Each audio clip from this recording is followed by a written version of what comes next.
नमस्कार शेतकरी मित्रांनो, तुम्ही कर्जमाफीच्या यादीची आतुरतेने वाट पाहत आहात का? बऱ्याच दिवसापासून माझं नाव यादीत असेल का?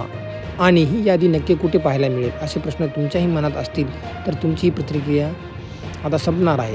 राज्य शासनाकडून पुण्यश्लोक अहिल्यादेवी होळकर कर्जमुक्ती योजना 2026च्या अंमलबजावणीला विवेक आला असून याद्या कशा आणि कुठे पाहता येतील यांची अत्यंत महत्त्वाची माहिती नुकतीच समोर आलेली आहे.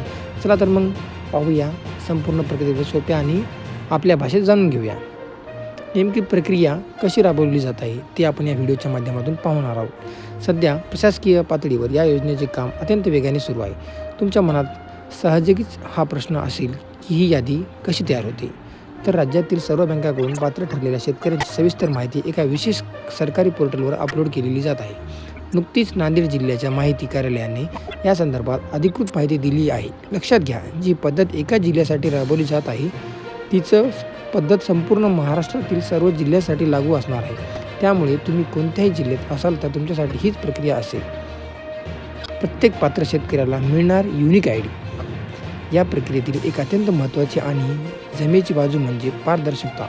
ज्या शेतकऱ्यांचे नाव कर्जमाफीसाठी पात्र ठरेल त्या प्रत्येक लाभार्थ्याला एक स्वतंत्र युनिक आय डी म्हणजेच विशेष ओळख क्रमांक दिला जाणार आहे. यामुळे कोणाच्याही नावात किंवा माहितीत कोणतेही गोंधळ उडणार नाही आणि योग्य शेतकऱ्यालाच विना अडथळा या योजनेचा थेट लाभ मिळणार आहे. कर्जमाफीची यादी नेमकी कुठे पाहायला मिळेल? सर्वात महत्त्वाचा मुद्दा म्हणजे आलेली यादी तपासायची कुठे? तुम्हाला यासाठी कुठेही लांब जाण्याची किंवा उगाच चक्रा मारण्याची अजिबात गरज पडणार नाही.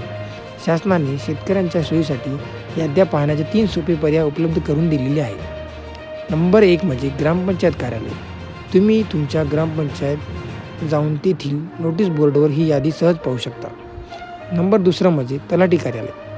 तुमच्या गावातील तलाठी कार्यालयात देखील या कर्जमाफीच्या याद्या प्रसिद्ध केल्या जाणार आहेत. तिथे जाऊन तुम्ही तुमचं नाव तपासू शकता. 3 म्हणजे ऑनलाईन पोर्टल. जर तुमच्याकडे स्मार्टफोन असेल तर तुम्हाला कुठेही जाण्याची गरज नाही. तुम्ही घर बसल्या शासनाच्या अधिकृत ऑनलाईन पोर्टलवर जाऊनही यादी आणि त्यातील तुमचं नाव चेक करू शकता.